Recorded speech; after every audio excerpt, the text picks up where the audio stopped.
का सहारा और बाबा श्याम, ये ध्यान रखना, वो 3 ईमानदारी मेरे साथ।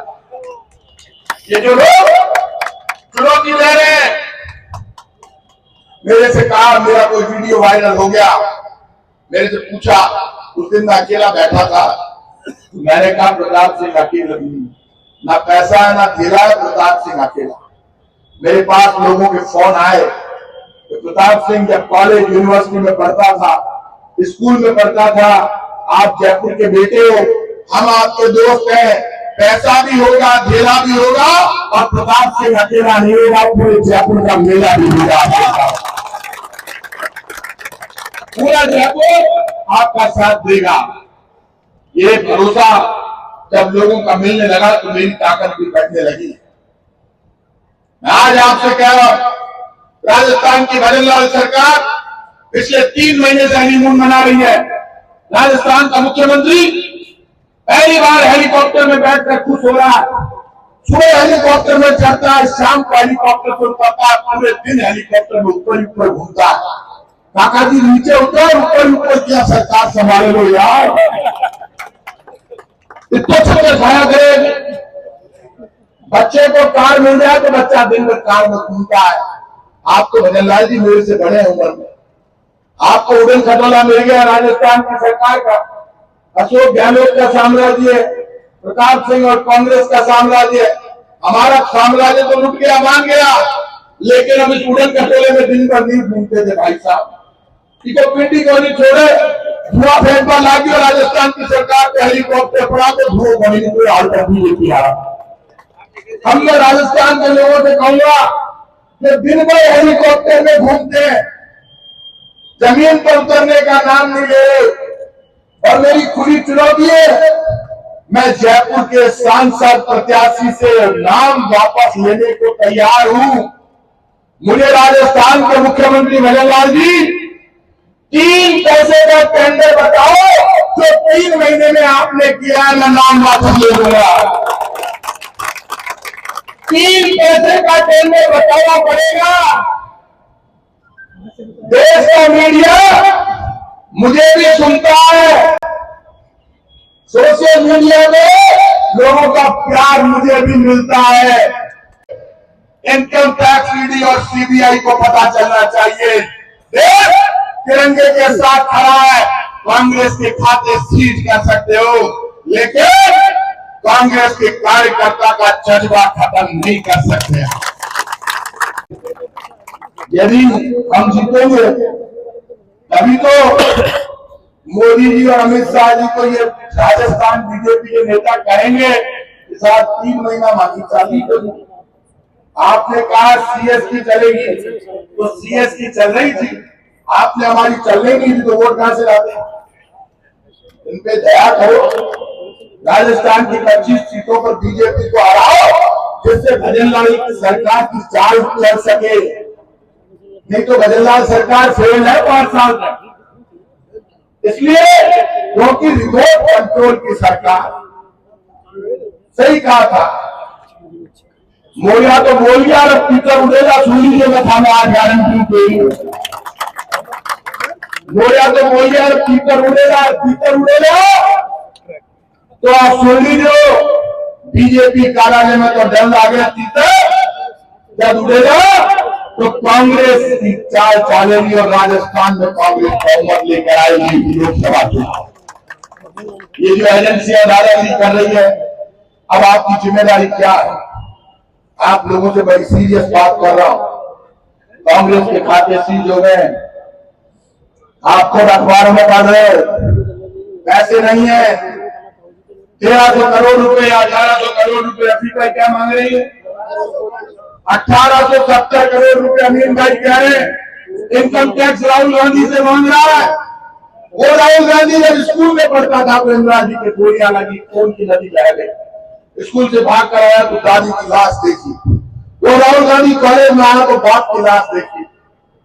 आज उस राहुल गांधी से कह रहे और 1870 करोड़ रुपए जमा कराओ, तब खाते खोलेंगे। तो खाता में 1300 करोड़ तो खोल रखा है, कसी जान लेती गई।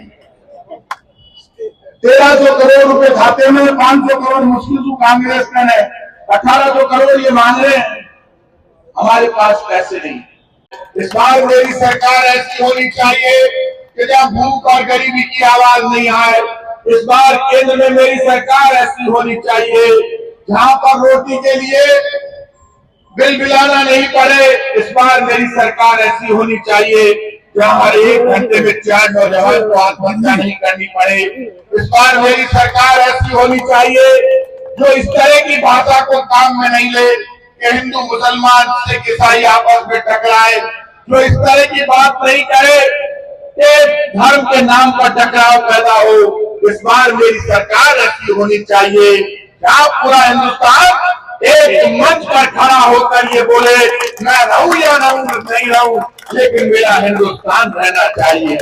ये सोच हमारी है और आज उसी सोच के लिए हम सब यहाँ पर बैठे हुए हैं। आप सबसे मैं एक विनती करूंगा, ये चुनाव बड़ा स्पेशल है। इस चुनाव में थोड़े दिन पहले विधानसभा के चुनाव हुए और उन विधानसभा के चुनाव में जयपुर की 8 में से 2 विधानसभा हम जीते। रफीक खान साहब आदर्श नगर से जीते, अमीन कागजी साहब किशनपुर से जीते, हम 6 विधानसभा सीटें हार गए। मैं आप सब लोगों से कहूंगा, हर रात के बाद उजाले होते हैं, लेकिन जो रात के अंधेरों से लड़ते हैं उनको उजाले नसीब होते हैं, ये तय कर लें। रात लंबी थी, रात का अंधेरा जबरदस्त था, हार बहुत बड़ी थी, हार का दर्द बहुत बड़ा था। हार के बाद मैंने खुद ने ये फैसला लिया कि मैं लोकसभा का चुनाव नहीं लड़ूंगा। मैंने रफीक भाई, अमीन काग जी, अर्चना जी, पुष्पेंद्र जी, गंगा देवी जी, अशोक गहलोत जी, आर तिवारी जी, इवन हमारे अध्यक्ष डोटासरा जी, सचिन पायलट जी, सबसे मेरी बात हुई। मैंने कहा मैं ये लोकसभा का चुनाव नहीं लड़ूंगा। उन लोगों ने मुझे कहा जयपुर ग्रामीण से लड़िए, मैंने कहा मैं वहां से भी नहीं लड़ूंगा। मुझे कहा राजसमंद से लड़िए, मैंने कहा मैं वहां से भी नहीं लड़ूंगा। मेरी तबीयत ठीक नहीं है, मेरे छोटे मोटे ऑपरेशन हुए थे, इसलिए मैंने मना कर दिया। लेकिन एक दिन जब ये बात आई कि हमारे कैंडिडेट ने विड्रॉ कर लिया और सबने मुझे कहा, हमारे शीर्ष नेताओं ने और जयपुर के हमारे नेताओं ने कहा आपको चुनाव लड़ना होगा, जब परिवार पे संकट हो तो प्रताप सिंह मर सकता है लेकिन पीछे नहीं हट सकता। ये था और ये मैं मानता हूं कि 6 सीट उनके पास है, 2 हमारे पास है, लेकिन हमारी कमजोरी के बीच में एक बात तय कर लेना, माँ बहन बेटी का आशीर्वाद इस 3 महीने में बीजेपी के फेल होने के बाद हमारे साथ आया है। लोग हमें याद करने लगे, लोग जानते हैं कि वो कांग्रेस पार्टी को, प्रताप सिंह को, जिसका दरवाजा 24 घंटे खुला रहता है, जिसका फोन हमेशा 24 घंटे चालू रहता है, जो पुलिस के जुल्म को रोकता है, जो झोपड़ी को, गरीब को, धनी को, ठेले को, ऑटो रिक्शा को, रिक्शा को पुलिस के जुल्म से बचाता है, उसी का नाम आपका बेटा प्रताप सिंह खजरिया हुआ है।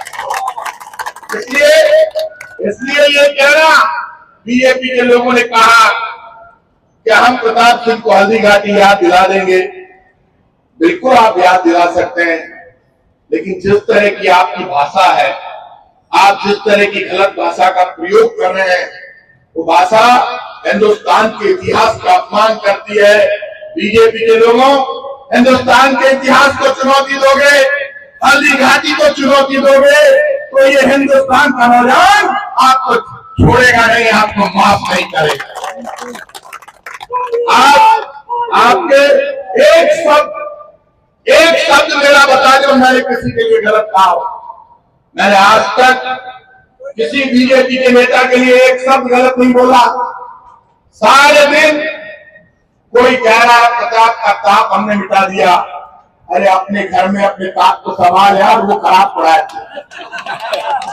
जहां इन कामों में लग गए, जो लोग बड़ी बड़ी बातें करते हैं, नेता वो नहीं होता जो सिर्फ चुनाव जीतकर घमंड की बातें करता हो। नेता वो होता है जो नाव किसी की फंस जाए तो उसको पार कराकर दिखाता है कि